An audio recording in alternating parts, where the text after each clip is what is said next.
All right. Welcome to another edition of Sabbath Lounge. This is Matt and Jake here. And we wanted to start a new series called Talking Torah. Talking Torah with Sabbath Lounge. And so here we are.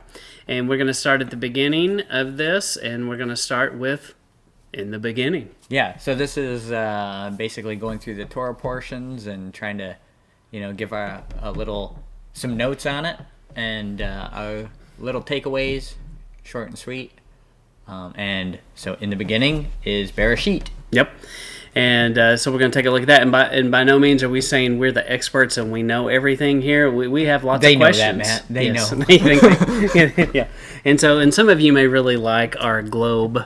It's really a circle, if you will, the circle of the earth. Well, and I think we've lost half our viewers just by having this. But I thought it looked cool, so I went with it. So, who doesn't like a good Giphy? Right.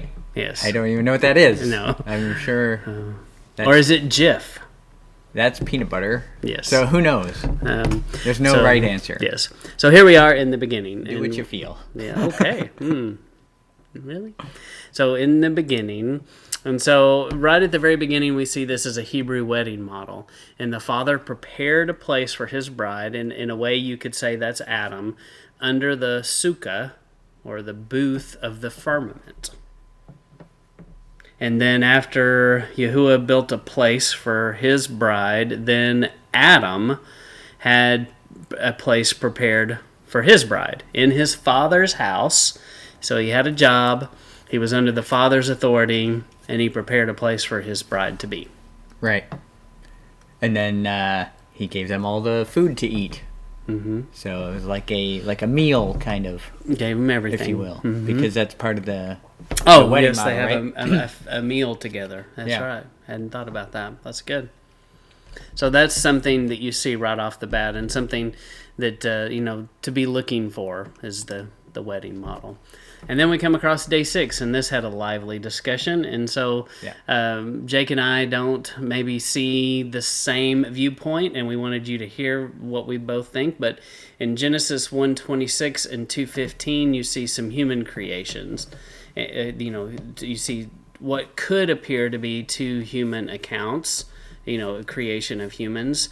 And you have this weird question of what do you do with incest. And so it is my opinion that you have a group of people made outside the garden in Genesis 1:26, and then later Adam and Eve are made, and they were supposed to be the priest to go out and tell these other people outside the garden how awesome Yahuwah was. They were to be his royal priesthood and go out and do that. And to me, it solves the incest problem. But Jake doesn't necessarily see it that way, or is in the process of trying to figure it out. And so explain how you think. So I think traditionally my thought process has been, in chapter 1 he's talking about he created man, and then in chapter 2 he's kind of going back because he's showing how while there was no rain on the earth yet and no one to till the garden, so he created Adam. So to me it kind of words as a way of coming back and showing day 6 in a more detailed manner. And I think that kind of plays out in Scripture several places. It does. I'll give you that. But true, you do have to get past the incest situation, because I come from a position where my understanding is that Torah always was from the beginning. And so we know in Torah that for brother and sister to marry is an abomination. So it's an abomination. Yeah. Oh, we need his voice. Yes, we do. but we need to record that. Mm-hmm. But so then that comes to a contradiction to me, because Yahweh Malachi 3:6. Well, he says, "Woe to those who call good evil and evil good." And if he's calling it evil at some point, then how can he be calling it good at some point also? So there's that to juggle. So I think the incest thing is very difficult to get around, and I don't know if you can. Now the Cain situation where Cain is fearing for his life when he goes out into the cities, that I can justify in my mind as family. They lived 900 years. They could have had so many children to make a city. How big was a city? You know, Cain's family, knowing that he killed his brother, would want to avenge that, so he would fear for his life there. So that would make sense to me. But also, you know, either side of that makes sense to me, that, well, these people outside the garden would be wanting to kill Cain. Yeah. So that's kind of the differences, I think. Yeah. Yeah, and I've always thought, even, you know, to elaborate just a little bit more, that it's even possible that the gestation period of humans was different, and how quickly they could have babies and how many they could have. I mean, there are things like that we don't really know. Well, we and how long they could keep having babies. Yes. So we make a lot of assumptions when we look at this about how we are today, and it could have been different then. Yeah, so a lot of things happen between this period in the story and post-flood even, and then into New Testament stuff. So. Yeah. So, but, you know, I challenge you to go look at this day 6 concept. If you've never noticed that there could appear 2 creation accounts, you know, go look at it, think about it. You know, that's not a salvation issue. It's something interesting to ponder, and I just challenge you to think about it and research it a little bit. Oh, I do have a question though. Okay. And so, is Adam and Eve, is that an 8th day creation? Or do you think this is all 6-day stuff? Because I think the standard view on 6-day people is that Adam and Eve was an 8th day situation. Oh, huh. I don't know. I haven't thought about it much. It makes sense to me that they would be 6th day, but I mean, I guess it could be 8th day. Yeah. See, 8th day doesn't make sense to me. I would give credence to it as a 6-day kind of dual creation situation. Do I believe he could do both on the same day? Yeah. Yeah. I mean, I think that's easy. I just know the standard view of 6 day is that there's an 8th day creation. Yeah. But I think all that was created in 7 days. Another thing to think about this is, if you look at the model is, do we believe that he just made, do we believe he just made this garden, and then this little garden spot populated its seed across the whole earth? Or do we believe he made lots of plants and trees and grass at the same time? So, I mean, that's another thing to consider. You know, it kind of makes sense if he made, we don't believe he made one tree. And it's like, all right, tree, you got a lot of work here. Yeah. Make lots of acorns, and then one day they'll we could do that here. We have lots of acorns. Yes, we probably could. But, I don't think it's that model, so it makes sense that he made lots of trees across the whole earth, and so it kind of makes sense to me. It makes another argument that would he have done mankind that way, because he didn't do the animals that way. He didn't say, all right, you 2 elephants, get together. Yeah. Y'all make a whole tribe of elephant people. Right. Elephant. Well, I hope he didn't say that. Elephant creatures, kingdom, phylum, class, genus, species. You didn't know The Elephant Man was a documentary. Yes. Sorry. But that's another little wrinkle to put in here to think about. Yeah. So anyway, something to think about. And then also you see this, is it possible, I kind of mentioned that there was this priest model from the very beginning, that Adam and Eve were supposed to be the Father's priests to represent his kingdom to the world around them. Yeah, Adam anyway. I don't think the women were priests, but yeah. But yeah, I get your point, and that's an interesting concept. And I hadn't heard that until we started fellowshipping together, and I think that's pretty interesting. Also, I think it makes sense that, and we discussed this last night, that this is the start of a Melchizedek priesthood that we're going back to when Yeshua returned. When Yeshua in this second coming. Yeah, when he implements. That's the word. When he implements the Melchizedek priesthood, it's the priesthood that was originally. So that makes sense to be hearkening back to Adam. Yeah, and Yeshua is often referenced as the second Adam. Right. So kind of makes sense. But, check that out. And then immediately you see food is a deal. the first rule in this place is all about food. And so why does it shock us that food is important?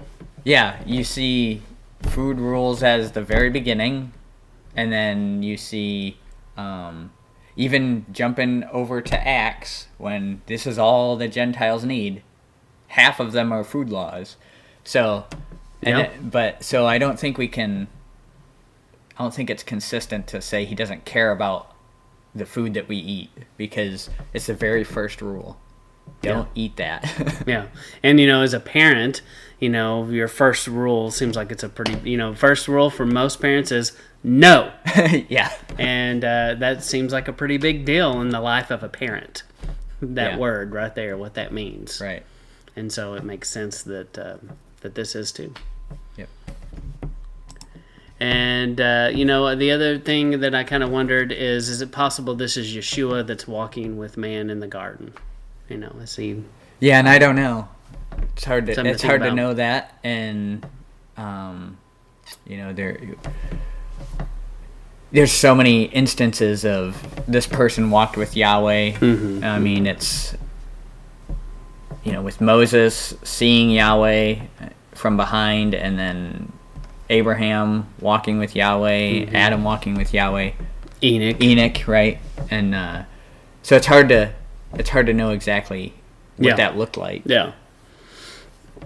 But just something to But ponder. I think that's possible, that any time that Yahweh shows up as a physical representation, it would make sense that it's in Yeshua form. Yeah. And then I also found this. This is I have this book. I actually happen to have it handy. So I believe lots of people have seen this. I highly recommend this. This is the Timeline of Biblical History. And it's good.